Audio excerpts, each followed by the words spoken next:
The report from the front line of the DCKO tournament is absolute catastrophe. According to the telepaths connected directly to Darkseid, the Man of Steel didn't just lose, he is dead. In Superman number 35, the war comes home to Metropolis, but the villains aren't who you'd expect. It's the Legion of Superheroes, twisted, corrupted, and led by Saturn Girl, who is trying to break Lois's mind by showing her the end of the world. They tell her hope is gone. They tell her Darkseid has won. But they made one massive calculation error. They forgot that Lois Lane doesn't need heat vision to fight back. She just needs to prove that even Darkseid can't touch the one thing that actually matters. That's right, you, me, and DC fans. Today we are breaking into Superman number 35, the last in the Superman comic series of the DC KO tie-ins. We are getting so close to wrapping up the KO event, but before we do that, we got to wrap up this issue. So let's get on into it.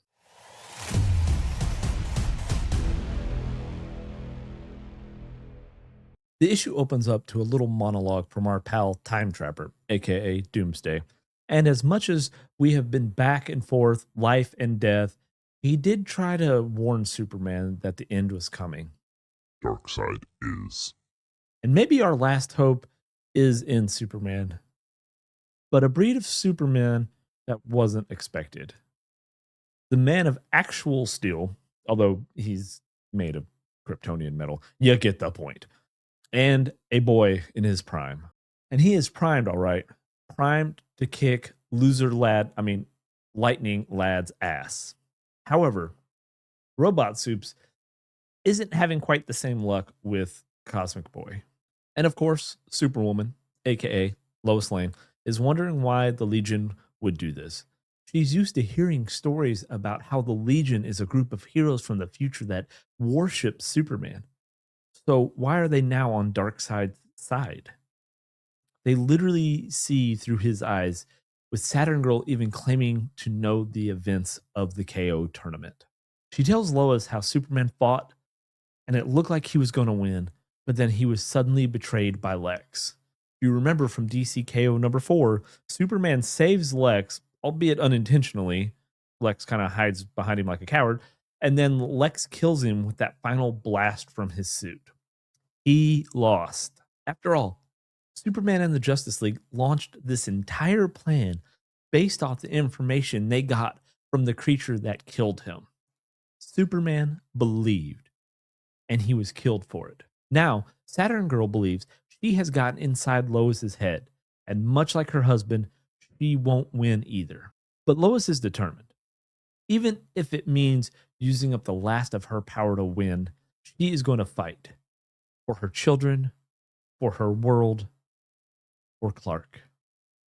And just as Saturn Girl thinks she's gotten so far in Lois's head that she knows everything, Lois tells her to go deeper. Giggity.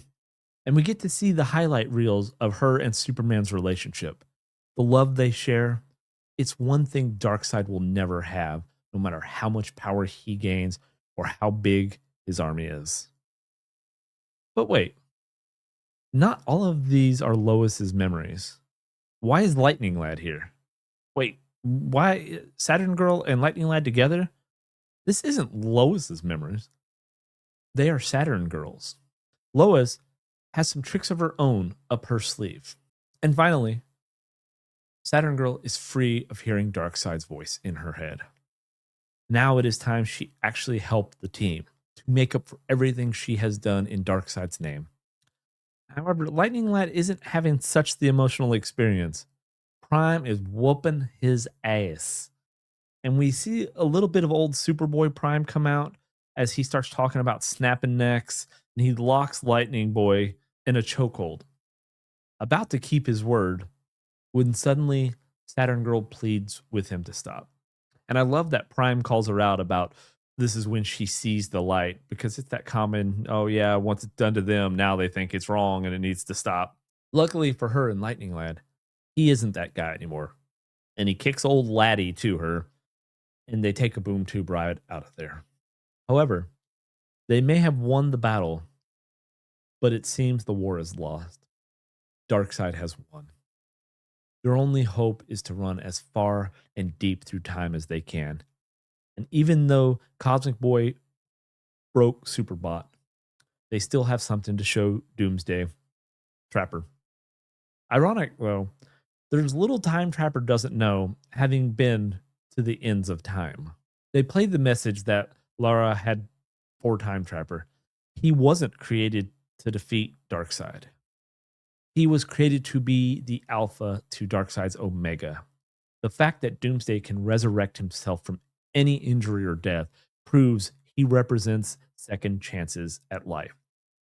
Krypton never got their second chance, but maybe with his help, Earth will. With his last bit of power, the Superman robot shuts down. He did what Superman would do. And he isn't the only one. If Superman has really fallen, then it's Time Trapper did what he's been avoiding. He must face Darkseid. And he has just enough power left for one more life. I'm going to assume he means Superman.